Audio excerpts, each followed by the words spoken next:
Representative Scalise, when it comes to telecom bills and the FCC, what's your general philosophy, your approach? My philosophy is that one of the things that we've seen in terms of great innovation, job creation, and technology in the technology industry is the fact that technologies move so fast that government hadn't figured out how to regulate it and slow it down. And that's something that I think has been a great hallmark of an industry that has really been a success story in our economy, but also something that's given people so many great things to do to help to change their lives. I mean, what technology's done, especially in the video marketplace, has been revolutionary. And in large part, it's happened because the government hasn't figured out how to slow it down. And so when you look at what the FCC proposes many times, we've had some pushback with them because we see them trying to come in and get the government involved in regulating the internet, for example, and interfering with some of the growth we're seeing. And we push back because we don't think that's a good thing for the economy or for people who love all these great new gadgets and devices that they're able to use that literally revolutionize and improve their lives. Well, you have a technical background, don't you? Yeah, my degree is in computer science from LSU. I had a minor in political science, but I worked in the technology field for years, actually programmed computers for a number of years and helped design computer systems. So I enjoy that industry. I've always been fascinated by new technologies, and it's something that continues to I think, make our lives easier, but I love the innovation and what it's done to the economy. I mean, the United States is the world leader by far, and we want to keep it that way. We want to make sure that the United States continues to be the lead place for innovation in the technology arena. What do you think so far of Tom Wheeler's FCC? I think it's still early to tell. We did have some real issues recently with his intent of trying to get into newsrooms, for example, and literally try to police our newsrooms. That's not a place for the FCC. I think it's very concerning when you got a federal agency trying to come in and ask people why they're broadcasting things and impeding their free speech rights. So I signed on to a letter with Chairman Upton and Walden to tell them to back down, and ultimately they did, and we're going to make sure that they don't try to re-engage there. So we, it's early in his tenure, but we want to make sure that he's not trying to slow down the growth of the technology arena that consumers enjoy. One of the issues that they're currently working on is net neutrality and what to do now that the second court case has been struck down. And here's another example where the courts actually said that the federal government doesn't have the right to regulate the internet in the way that the FCC was trying to impose net neutrality rules. I would hope that Chairman Wheeler would recognize that that means that they don't have the ability to do it and don't try to come and do some kind of backdoor net neutrality 2.0. And so we're going to be watching real close. I'm a co-sponsor of Marshall Blackburn's bill, which tells the federal government to stay out of regulating the internet, including any kind of new net neutrality rules. This has been a great, thriving private marketplace, and it's been great for consumers, great for families who love all of the different things that they have available to them, and the government trying to interfere will only make that more complicated. Representative Scalise, you mentioned that the government can't really keep up with the technology changes that we see. Is it time to revamp the '96 Telecom Act? Should it be done whole piecemeal? It's absolutely time. If you look over the history of Congress, about every 20 years, Congress goes back and looks at these laws again because technology changes so much. And of course, in the last 20 plus years, even when you go back to the 1992 Cable Act, the laws have been on the books for a system that just doesn't exist anymore. When you look at all of the revolution that's happened for people that not just watch TV on big screen TVs instead of consoles that they used to watch in the 1990s, but I think the brick phone was probably the smartphone of the day back in 1992 when the Cable Act started, and yet today on your smartphone you can actually watch live streaming of certain broadcasts. You can watch a TV show that was on any major network last night. And yet the laws are still built for a 1990s technology that didn't even include satellite, didn't even include fiber options. You literally had just cable TV, one cable provider in every market with your rabbit ears, and that was the way that people watched TV back in the 1990s when these laws were on the books. And yet today it's dramatically different. In fact, there are some people that don't even have TV in their house because they watch everything on their smartphone or on their laptops or iPads.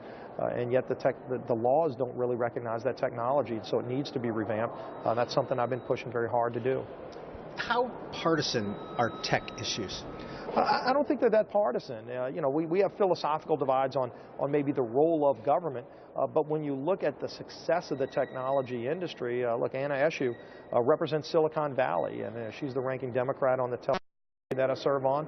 She and I have actually had some conversations where we have some agreement on some areas. Clearly, we do have some areas of disagreement about the role of government technology, but there are also some areas where we agree in terms of the outdated laws that need to be revamped. And just like as Chairman Walden and I have had conversations, there's some issues between Republicans and Democrats where we do have agreement, and making sure that the technology industry still is able to grow and flourish and come up with even more newfangled things that people will be enjoying tomorrow that we don't even know about today. I want to ask you about a couple pieces of legislation that you've introduced. Number one, the Next Generation Television Marketplace Act. What is that? That's a bill that really goes to the heart of revamping our video laws, the laws that literally go back to 1992 that are incredibly outdated, that don't really work for today's marketplace. And again, back then when you just had a cable company negotiating against a local TV station, that might have been the way that it worked then, but today you've literally got, as a consumer, you've got so many options. Not only do you have your local cable channel, but you've also got multiple fiber channels, you've got satellite options, you've got online streaming through the internet. You can go buy a box top to go and pull movies. You've got Netflix and other operators that are providing so many new options, and yet the law really doesn't recognize how the current marketplace works.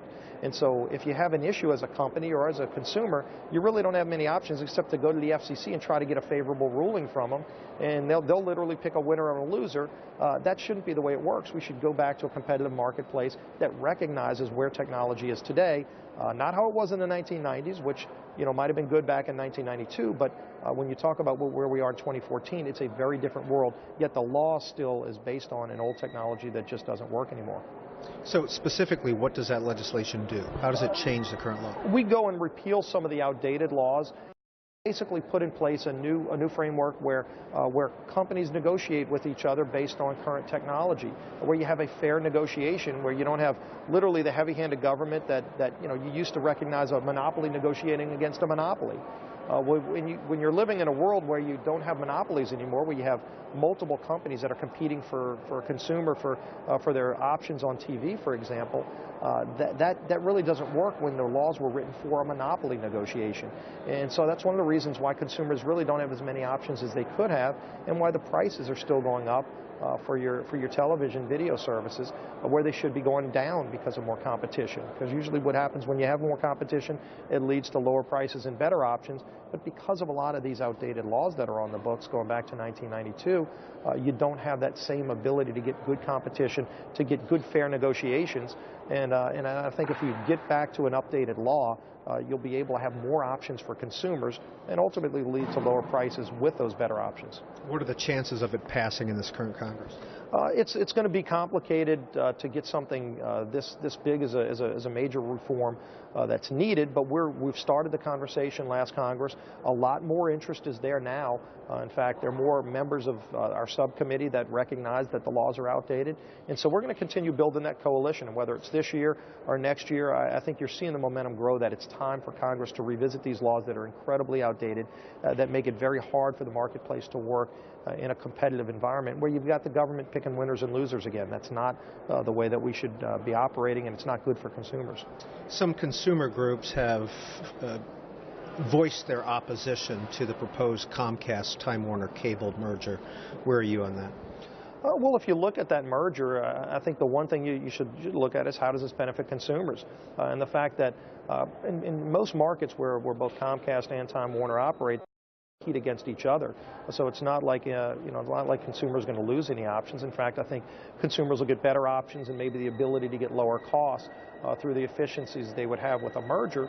But right now the Department of Justice is looking at that. I'm real concerned that the FCC is trying to come in and play a heavy role in the negotiation, because what we've seen in past negotiations with potential mergers, when the FCC gets involved, they try to, in essence, shake companies down and try to get them to agree to things that really are bad for consumers, just to get their merger talks to continue going forward. That should be the role of the Department of Justice, and it should be based on what's best for consumers. And I don't think anything in this merger would hurt consumers. In fact, I think it may actually help consumers in the long run. Steve Scalise is a member of the Energy and Commerce Committee.